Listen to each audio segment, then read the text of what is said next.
جب مسلمانوں میں فتنے ہو تو اس وقت کیا کرنا چاہیے؟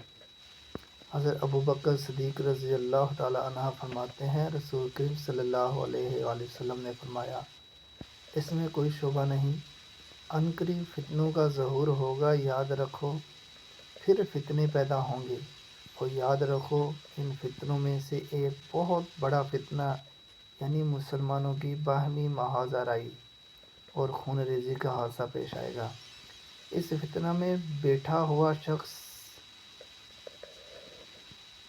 چلنے والے شخص سے بہتر ہوگا، اور چلنے والا شخص اس فتنے کی طرف دوڑنے والے سے بہتر ہوگا۔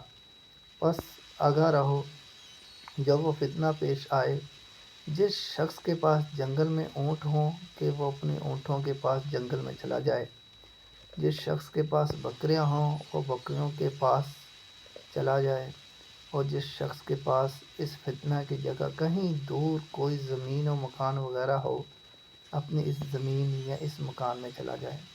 حاصل یہ کہ جس جگہ وہ فتنہ ظاہر ہو وہاں نہ ٹھہرے، بلکہ اسے جگہ کو چھوڑ کر کہیں دور چلا جائے اور گوشۂ عافیت پکڑ لے،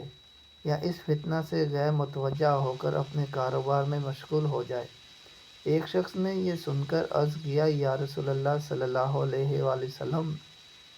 مجھے یہ بتائیں کہ اگر کسی شخص کے پاس نہ اونٹ ہو، نہ بکریاں، اور نہ کسی دوسری جگہ کوئی زمین و مکان وغیرہ ہو جہاں وہ جا کر گوشۂ عافیت اختیار کرے اور اس فتنہ کی جگہ سے دور رہ سکے، تو اس کو کیا کرنا چاہیے؟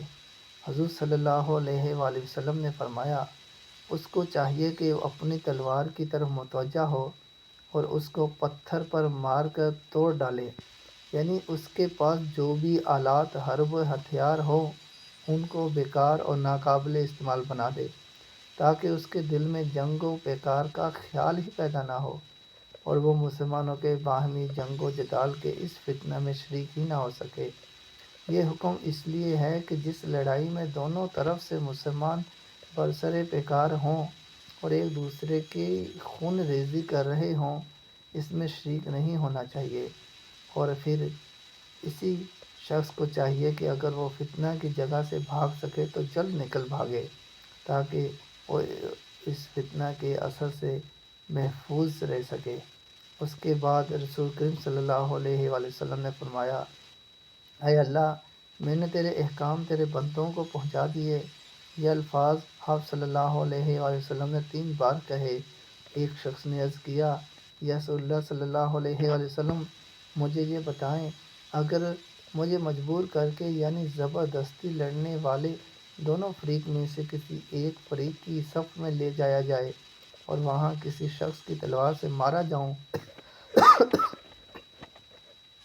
یا کسی کا تیر آ کر مجھ کو لگے جو مجھے موت کی آغوش میں پہنچا دے، تو اس صورت میں قاتل اور مقتول کا کیا حکم ہوگا؟ آپ صلی اللہ علیہ وآلہ وسلم نے فرمایا، تمہارا وہ قاتل اپنے اور تمہارے گناہ کے ساتھ لوٹے گا اور دوزخیوں میں شمار ہوگا۔ مشکوٰۃ شریف جلد نمبر 4 حدیث 1317۔ علماء اسلام کے ہاں یہ ایک طویل بحث ہے۔ اگر افراق و انتشار کا کوئی فتنہ ابھرے اور کچھ مسلمان 2 فریق میں تقسیم ہو کر آپس میں جنگ و جدال کرنے لگیں، تو اس وقت باقی مسلمانوں کا طرز عمل کیا ہونا چاہیے؟ اہل علم کی ایک جماعت کا یہ کہنا ہے، فراق و انتشار اور مسلمانوں کے باہمی محاذ آرائی کی صورت میں کسی مسلمان کے لیے جائز نہیں کہ وہ قتل و قتال میں شریک ہو، بلکہ جب مسلمانوں کے 2 فریق آپس میں جنگ و جدال کر رہے ہوں تو اس میں شامل ہونے سے احتراز کرنا اور دونوں فریق سے یکسوئی وغیرہ اختیار کر کے گوشۂ عافیت پکڑنا واجب ہے۔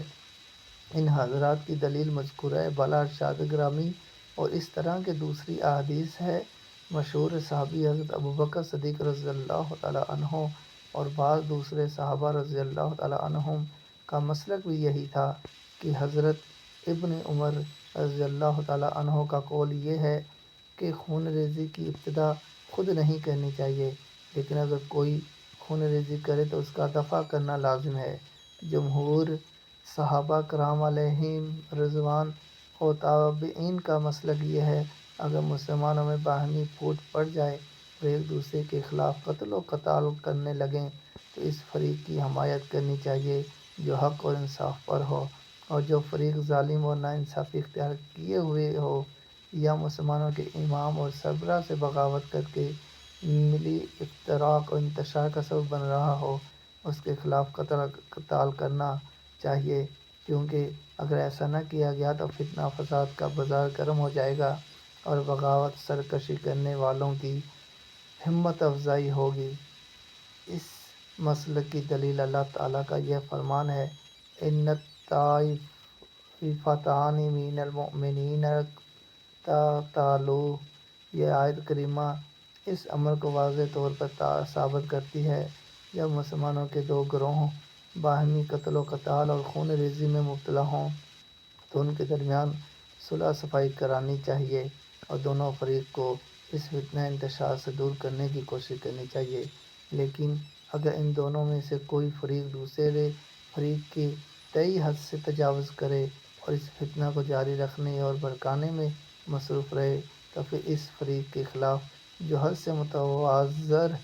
اور فتنہ کو بھڑکانے کا باعث بن رہا ہو تلوار اٹھا لینی چاہیے اور اس کے ساتھ قتال کرنا چاہیے تاکہ وہ راستہ راست پر آ جائے اور اپنے اور تمہارے گناہوں کے ساتھ لوٹے گا کہ دو معنی بیان کیے گئے ہیں، ایک تو یہ کہ شخص پر دو گناہ ہوں گے، ایک گناہ تو اس کے اس عمل کا کہ اس نے حقیقت میں تمہیں مارا اور دوسرا تمہارے گناہ